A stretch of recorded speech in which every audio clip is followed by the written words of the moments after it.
ٹیکسلا سے لے کر طورخم تک پاکستان میں بدھ مت کے آثار بڑے پیمانے پر موجود ہیں، جن کا زمانہ آج سے 2000 سال پہلے سے لے کر 1400 سال پہلے تک کا خیال کیا جاتا ہے۔ یہ علاقہ تاریخی طور پر گندھارا کہلاتا ہے، جو کہ دنیا بھر کے بدھ مت کے محققین کی توجہ کا مرکز ہے۔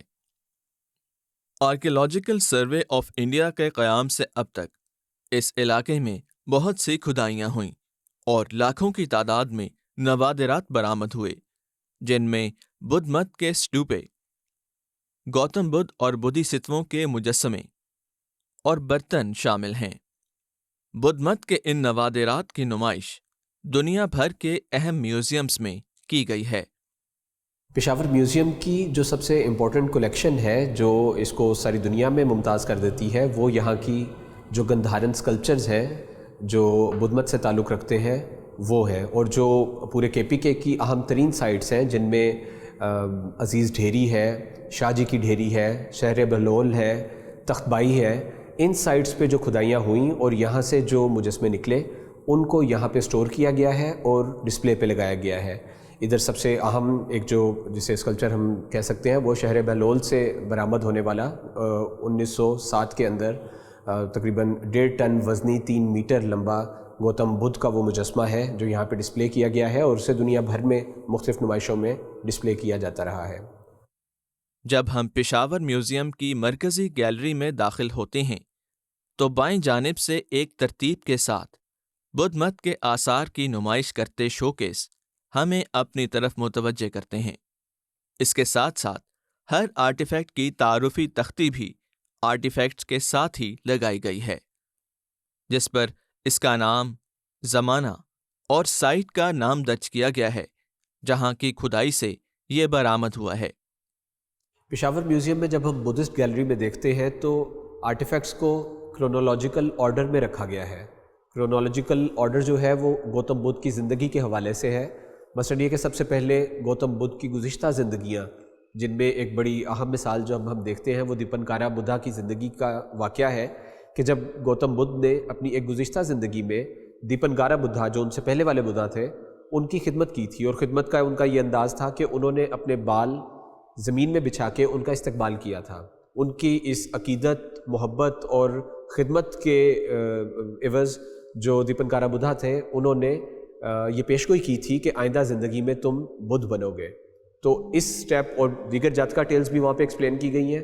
اس کے بعد پھر ہم دیکھتے ہیں کہ مہامایا جو گوتم بدھ کی والدہ تھیں، انہوں نے جب خواب دیکھا کہ ان کے پہلو میں ایک ہاتھی داخل ہو رہا ہے، جس کی جب تعبیر کی گئی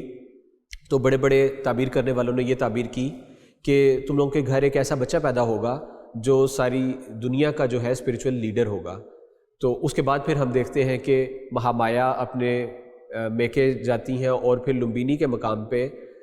گوتم بدھ کی پیدائش ہوتی ہے۔ گوتم بدھ کی پیدائش کے بعد وہ چند قدم لیتے ہیں اور مختلف بزرگ اکٹھے ہوتے ہیں اور وہ علامتیں دیکھتے ہیں کہ کیا آنے والے بدھ کی علامتیں اسی بچے میں پائی جاتی ہیں۔ اس کے بعد پھر گوتم بدھ کے محل کی زندگی ہے، محل کے بعد پھر جو محل سے نکل کے وہ تکالیف انہوں نے مشاہدہ کی وہ زندگی ہے۔ اس سے پہلے ان کی شادی کے جو ہے وہ سینز ہیں، اور پھر بعد میں جب وہ اپنی بیوی کو گھر چھوڑ کے اور پھر میڈیٹیشن کے لیے گھر بار چھوڑ کے تو باہر نکل جاتے ہیں وہ سین ہے۔ اور پھر جب انہیں نروان حاصل ہوتا ہے، نروان سے پہلے جب شیطان ان پہ حملہ کرتا ہے، یا یہ کہ نروان حاصل کرنے کے بعد جب وہ پہاڑی واز کرتے ہیں اور پھر مختلف معجزات دکھاتے ہیں، تعلیمات دیتے ہیں، اور بالآخر ان کی وفات ہوتی ہے جسے مہا پری نروانا کہتے ہیں۔ تو یہ سب سٹیپس اور اس کے علاوہ بھی کئی ان کی زندگی کے جو مختلف مراحل تھے ان کو ہم ان پینلز کے اوپر دیکھ سکتے ہیں۔ یہ پینلز کے پی کے اندر مختلف سٹوپاز کے اوپر جو تھے وہ چسپاں کیے گئے تھے، جو کہ زائرین کے لیے جو بدھ مت کے پیروکار تھے آج سے تقریباً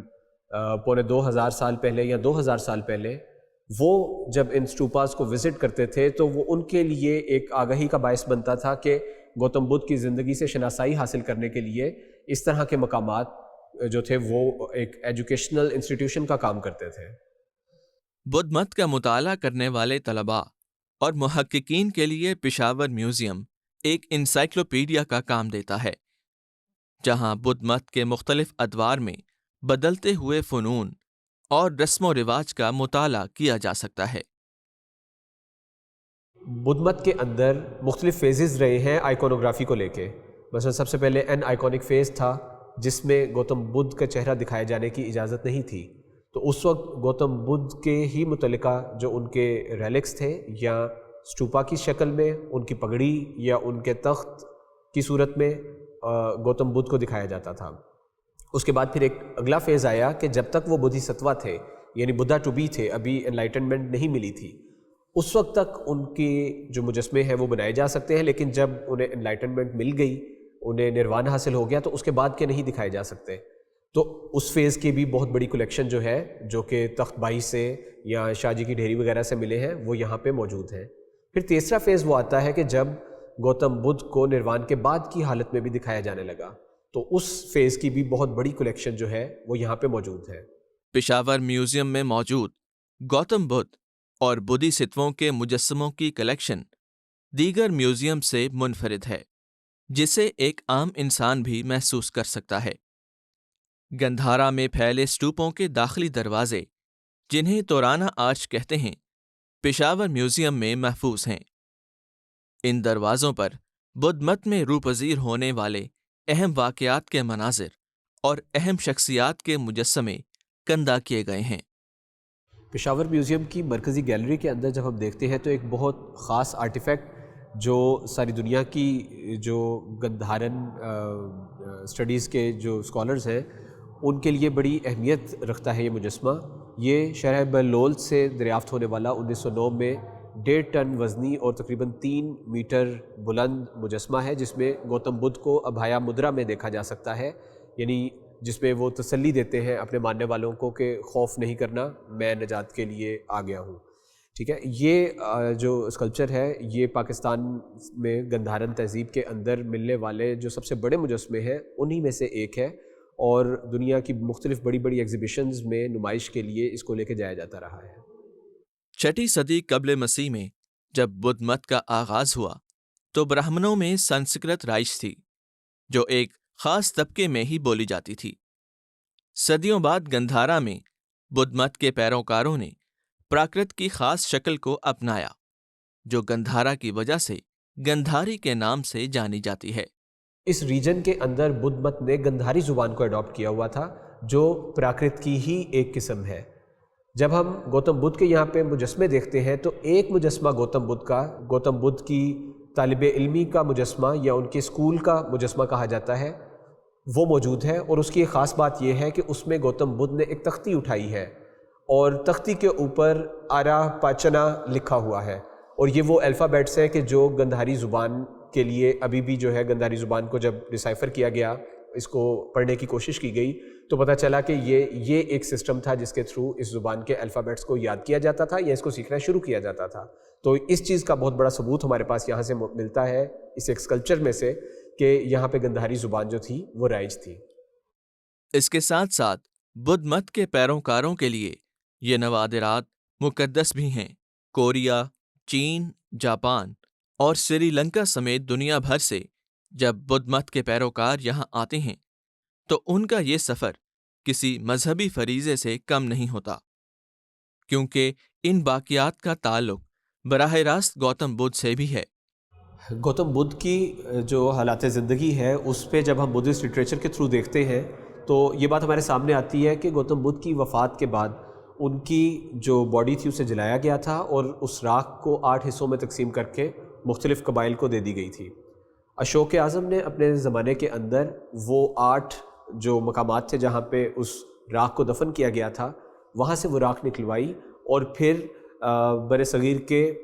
کونے کونے میں اسٹوپاز کو تعمیر کروا کے وہ راکھ وہاں پہ رکھی، اور پھر ہم دیکھتے ہیں کہ کشان دور کے اندر دوبارہ پھر نئے اسٹوپے یا اشوک کے دور میں ہی بننے والے اسٹوپوں کو وہاں پہ توسیع کا کام کیا گیا اور وہاں پہ اس راکھ کو دوبارہ سے دفن کیا گیا۔ اب پشاور میوزیم کے اندر جو بدھسٹ ریلکس موجود ہیں ان میں سے بہت ایک اہم جو آرٹیفیکٹ ہے وہ یہ کنشکا کیسکٹ ہے یا کنشکا ریلیکری ہے، جو کہ ایک ڈبیا ہے جس کے اوپر گوتم بدھ کا مجسمہ بنایا گیا ہے، اور خیال یہ کیا جاتا ہے کہ گوتم بدھ کی اصل راکھ کا کچھ حصہ اس کیسکٹ کے اندر بھی رکھا گیا تھا۔ میوزیم کے اندر اس کا ایک ریپلیکا جو ہے وہ رکھا گیا ہے، جبکہ جو اصل ہے اسے محفوظ جگہ پہ رکھا گیا ہے۔ 6 صدی عیسوی کے بعد بدھ مت گندھارا سے ناپید ہونے لگا۔ صدیوں کی دھول ان آثار پر پڑتی رہی اور ان کا نام و نشان بھی گویا مٹ گیا۔ آج سے 150 سال پہلے زمین نے اپنے خزانے باہر نکالنے شروع کیے اور اپنی خبریں سنانی شروع کیں کہ اس پر کیا بیتی تھی۔ تب بدھ مت کے یہ آثار دوبارہ دنیا کے سامنے آئے، جن کا مشاہدہ گندھارا کی سائٹس کے ساتھ ساتھ پشاور میوزیم میں بھی آ کر کیا جا سکتا ہے۔